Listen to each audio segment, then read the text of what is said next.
Hey everybody, Chef Plum back with you from Plum Love Foods, and today we're at Butcher's Best Country Market in beautiful Newtown, Connecticut. And I gotta tell you, having a local butcher is fantastic. He gets everything for me, he does a great job, and they're really helpful. So, what we're gonna talk about today is how to get stew beef tender. Now, stew beef is one of those things that it's not expensive.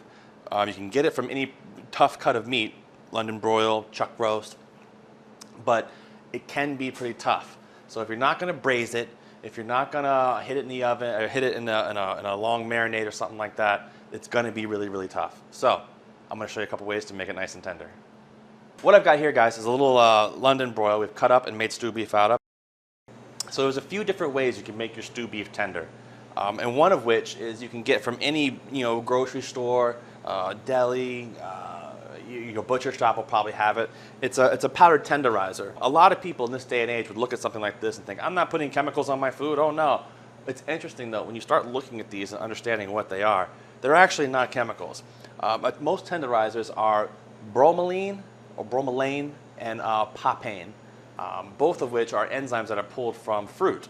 The bromelain comes from a pineapple, usually the stem of the pineapple, and they pull that enzyme out. And they mix it with like a little essentially cornstarch type mixture, maybe a little sugar and salt, maybe a touch of salt to go with it. And same thing with the papain, which comes from the papaya. Same thing, they're both enzymes that get pulled out of the fruit, and they make this powder out of it. What you do is you sprinkle it on, let it sit for about a half an hour, and it breaks down the connective tissue in your meat.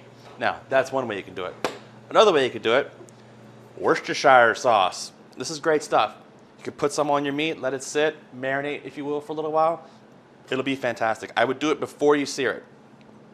Another option is marinating in red wine. Red wine also, the alcohol breaks down connective tissues.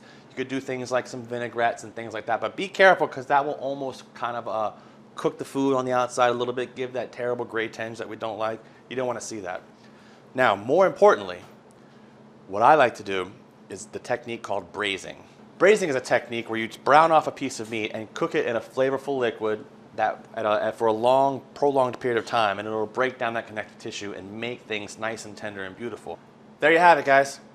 That's my best way is to tenderize stew beef. I'm Chef Plum, Plum Love Foods, and I'm here at Butcher's Best Country Market in Newtown, Connecticut, and we'll see you next time. I'm gonna go see if I can find a piece of pork to braise. I'm hungry.